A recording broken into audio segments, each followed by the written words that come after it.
Here so that I can have an interview with a woman from Glenavy, Anna Sophia Gallagher.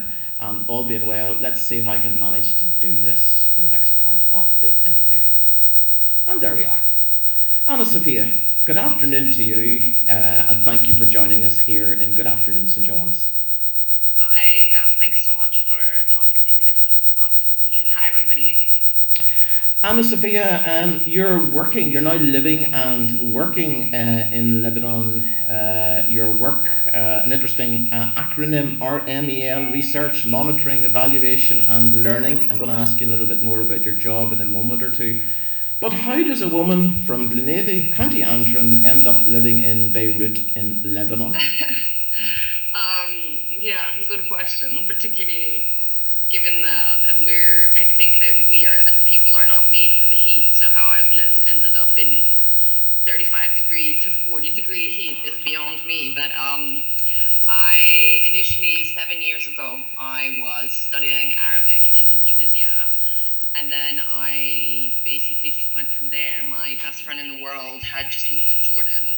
And I really wanted to go too. So I got a job in, actually, I was supposed to get a job in Jordan, but actually I got a job in Lebanon, like nearly 7 years ago. And then I guess I went from there to, like, I lived in a few different countries in the Middle East, but Lebanon was always my favorite. And so I moved around, but I would come back to Lebanon every month to see my friends, basically. And then I eventually just moved back here 2 years ago. So you've been living in Beirut for the last 2 years. Yeah. Tell us a little bit about the company that you're working for, because I've just only recently heard about it. It's maybe not one that we would know very well. No.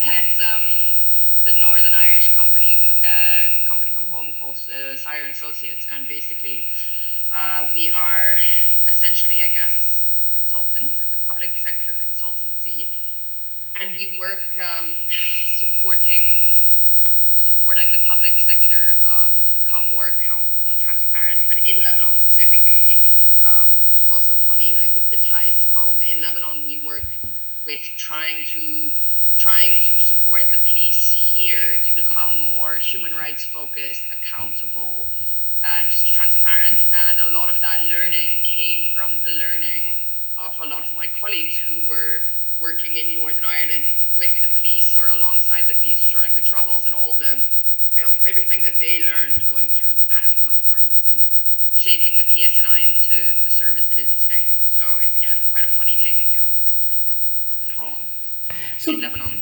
Tell us a little bit about the police. Is it police force or police service in Lebanon? So it's a force. It's a force. And, and we are trying to help the force move to becoming a service. So one that is kind of much more focused on the community and has a lot of trust with the community and social capital with the community. So, and that is a lot more accountable, which is not really currently how the police works in Lebanon right now. It's a much more sort of militarized approach to policing. That obviously, I don't know if you've been following the civil unrest since last year, but such a militarized approach to policing, it doesn't really work. I mean, it's no good for the public, and it's no good for the police either. So that's what we've been struggling with. You sent me some photographs, and again, all been well, in a moment or two I'm going to attempt to show some of these if I can press the right button.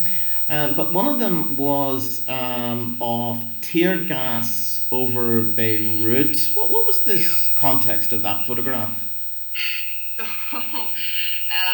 Basically, the Saturday after the blast, so the blast was on Tuesday, kind of all of Lebanon went to the streets. And historically in Beirut, or in Lebanon, I mean in general, there are a few key sort of places where everyone demonstrates because they're very symbolic. So everyone, I mean, thousands and thousands of people went to this area, and the area is near the parliament. So the people are very, very, very angry at the government that they would allow this atrocity, this blast to happen, amongst a number of other things, crises that are currently happening in the country, like hyperinflation. But anyway, so this area is near the parliament.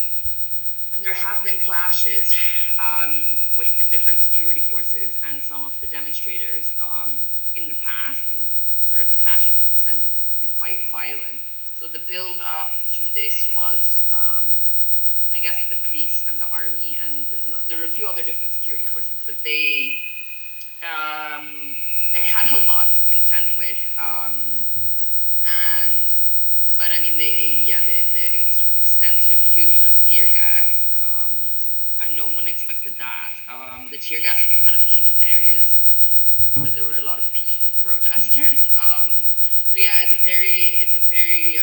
was a very tense moment. Yeah, but basically the police were trying to prevent people accessing the parliament building and area, which is currently fortified by layers of concrete blocks. But I mean, the people got quite close. So yeah. Anna Sophia, you mentioned something which I was going to take up with you later on, but I think I'll maybe bring it out now, that people were very angry at the government. And one of the photographs you sent me, which I was saying to you beforehand that I'll not show, is actually strung up between apartments or buildings, was a noose. So give us some sense of the anger that people have towards the Lebanese government. Oh, I mean, I can't even describe. I mean, it's palpable. The government is historically corrupt for the last 30 years, and they've just essentially emptied the public purses for their own benefit. So, I mean, one small anecdote is, for example, the transport ministry, I think it's under the transport ministry, but basically Lebanon hasn't had a train service in many, many years. They used to, but they don't anymore. But all of the employees of the train company still get paid their salary despite the fact that they don't work. Or there were extensive wildfires in October, and the helicopters that the government had purchased for firefighting, or that are capable of carrying large quantities of water, they had been purchased, and money had been set aside in the budget to repair them, or for sort of maintenance and repairs. The money was still in the budget, but none of the maintenance or the repairs ever happened. So essentially, the country was burning, and Lebanon wasn't, I mean, the government wasn't able to respond to the burning. So Cyprus, the country's neighbors, Cyprus and Jordan, sent sent helicopters to support. And the people, I mean, they've just been subject to, I mean, you can't even make it up. They've just been subject to one crisis after another. I mean, there's a banking crisis and an economic crisis, such that everyone in Lebanon whose money is in the bank, now effectively all of their savings are wiped out. Like, they actually cannot access their money. Each bank, because there's no proper structural control of the banks, each bank has different arbitrary capital control rules. So, but I mean, effectively, if people's money is wiped out, it doesn't exist anymore if it's in dollars. So they have no retirement anymore, no day-to-day spending, there's rampant unemployment. When COVID, the first wave of COVID we had, I mean, Lebanon was already vulnerable anyway, and so the government was supposed to give out money for aid to the poorest families, but the process of identifying who to give the money to was so corrupt that the majority of money wasn't given out in the end. So these people got nothing. And then by the time they did give out some of the money, the currency had devalued so much that it wasn't worth anything. So they couldn't spend it. So I'll take you back to Tuesday the 4th of August. Maybe tell us a little bit about where you were before the explosion and then the explosion.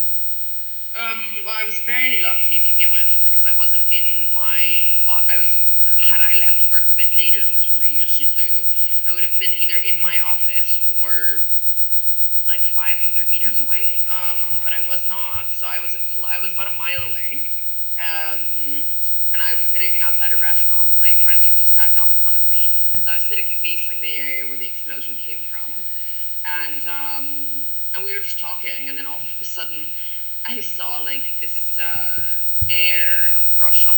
I don't know how to describe it. Like a huge gust of air rush up the street at us, and like almost the buildings inhaled, and then everything inside the buildings was thrown out. All the glass was broken. There was dust everywhere. People bleeding, screaming. Like huge rocks fell onto cars. Or pieces of buildings, sorry, fell onto cars. There were dead. There were doctors triaging wounded people, like literally on the street or in the car parks near medical centers or hospitals. It was absolutely terrible. It's just unimaginably bad, the scale of the destruction. As you're talking, I'm sharing some of the photographs that you've sent to me earlier. I'm conscious you possibly can't see them, and maybe it's slightly distracting if you can, because they're on Facebook Live, which is a little bit behind us. So, and they're actually showing some of the scenes from your neighbourhood. Okay, yeah, yeah, completely destroyed. Your local supermarket got badly hit. Yeah. I'm not sure if it's open yet. Remarkably, people have responded. Again, this just kind of hammers the point home. People have responded to this themselves. Like, the government has no concrete relief plan or response, realistically. So it's the people, the ones who just got blown up effectively, who are in the streets, cleaning the streets, organizing, donating money, rehoming people who lost everything. It's all done organically and locally, and it's not managed through the government. Now, one of your photographs that I'm just seeing it there is of garbage on the streets. There seemed to be an issue with it. Yeah, that was even before this because the government has effectively run out of money. It's so strange to see how like everything in a country breaks down bit by bit when there's not corruption drags you to this. But the government ran out of money, and so they owe the garbage collection company, I can't remember the exact figure, I think millions of dollars. And so the company was behind on collecting rubbish. And then also the company had issue. And this is another issue. You could go on forever. Then the company is largely staffed by foreign workers, so mostly men from India and Bangladesh. And Lebanon also has laws which effectively render these people, basically close to. Oh, okay. So these guys are basically have essentially no rights, and they earn extremely. They earn no money, and they live in appalling conditions, and they have their passports taken from them, etc., etc. So whenever the currency started to devalue, the guys effectively their money wasn't worth anything. So then they were striking. So there were some issues with collecting the garbage. But no, the streets are full of garbage, and it's terrible. I suppose the name Beirut has been very familiar to some of us over the years, and certainly I would have heard the likes of Beirut and Belfast often in the past, particularly during our troubles used together. How does a city which has come through so much recover again? To be honest, I don't know. The people are exhausted, devastated, discouraged, and the political problems. The government resigned. That kind of is just smoke and mirrors. The fundamental political problems are still there. So I honestly, at this stage, there's a need for vast reform, but there's also a lot of the sort of more corrupt stakeholders who are obviously very opposed to that reform, because then that it directly impacts their power in the region or their money or whatever. So without extensive, widespread reform and pressure, ultimately, no, it doesn't recover. It doesn't. It can't. People can go on, but the country as a system, as a whole, it needs extensive reform. I want to quote to you something you tweeted a few days ago, and I noticed you've been quite busy tweeting there. So this is just part of it, and it's on the back of your interview with Evening Extra, which is where I heard you in the first place. It was really thanks to your brother's tweet that drew my attention to the fact you would be on Evening Extra. So here's some of the things you said, or one particular phrase you used.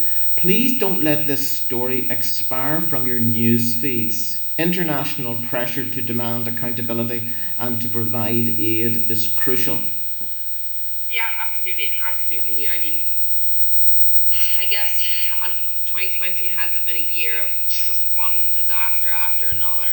So I feel like people kind of, I mean, it's understandable, but yeah, it's very important that Lebanon remains in the news, that people continue to donate, that people continue to pressure their government, their MPs to like engage with pressure so that, like for example, I don't know, foreign policy in whichever European countries addresses Lebanon correctly and puts pressure at the right levels to try and demand this change. But that won't happen if Lebanon gets reduced to like a corner column or a square in like page 7 or something. So I just want you to go back on that again. So I'm hearing at least two different things here. One is the idea of lobbying politicians to make sure that Lebanon stays there on the agenda. And the second thing is that people continue to contribute to help the situation in Lebanon, and particularly Beirut. Absolutely, absolutely. Yeah, I mean, the scale of the devastation is inexplicable. It's so vast.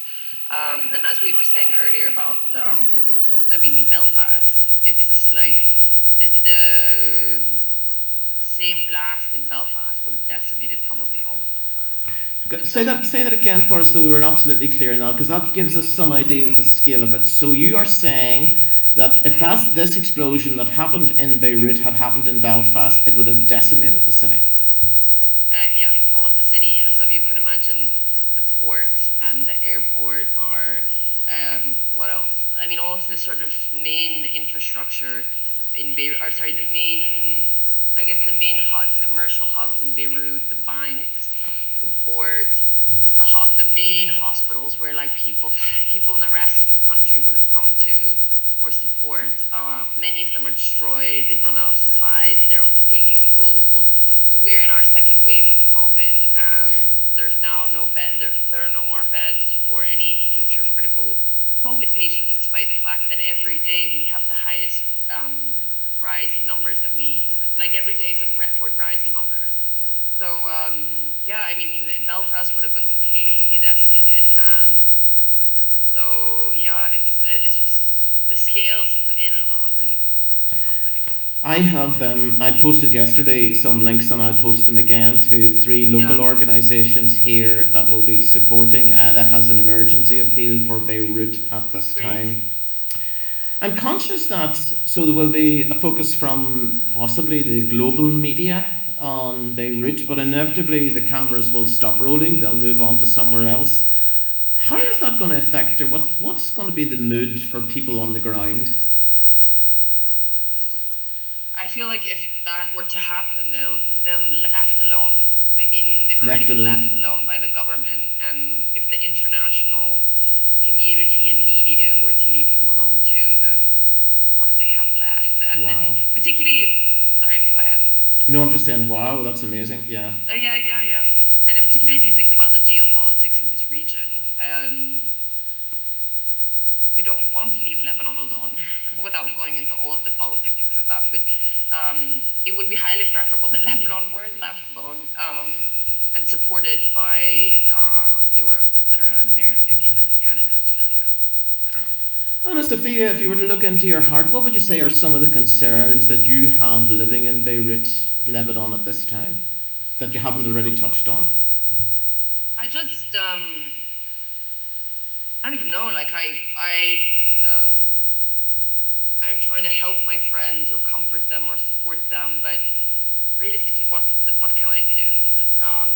The situation is almost certainly going to get worse, because first of all, in terms of having the health situation in terms of COVID-19, and then the sort of government, the clashes with the government and demonstrators, I'm sure will continue to sort of disintegrate as the people as in 2 weeks, the people don't have jobs, they don't have, I mean, they have no jobs, no pensions, whatever. So I worry for them that the situation will not get better anytime soon or quickly enough. And actually one of my other concerns as well, because it's very dear to me, some of the people, there are other large communities in Lebanon. So there's 1.5 million Syrians, maybe a bit less now, but at one point there was 1.5 million Syrians. So that's in a very small country of 4 million people. Initially there was then 1.5 million extra Syrian refugees, and there are about 300,000 Palestinian refugees from decades and decades ago, and they mostly live in horrendous living conditions.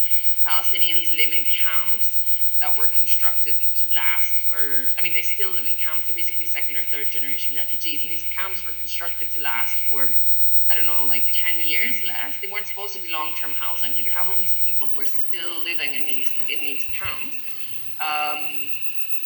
And they have second-class rights in Lebanon anyway. They don't have the same rights as Lebanese people, even though, for example, some of my Palestinian friends have lived their whole lives here.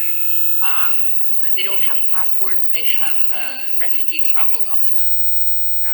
They can't really access the same schools, the same hospitals often. There's a lot of jobs there that they're legally not allowed to do as Palestinians.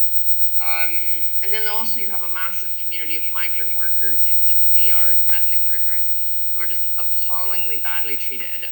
And so many of them now are homeless. And yeah, so that's something that is on my mind, particularly the Palestinians. And I did start that fundraiser, which is still being verified. But I started a fundraiser to help the Palestinian first responders, because the Palestinian first responders, they were created or developed to respond to issues in the Palestinian camps. So, if I'm not mistaken, the vast majority of the time, the Lebanese services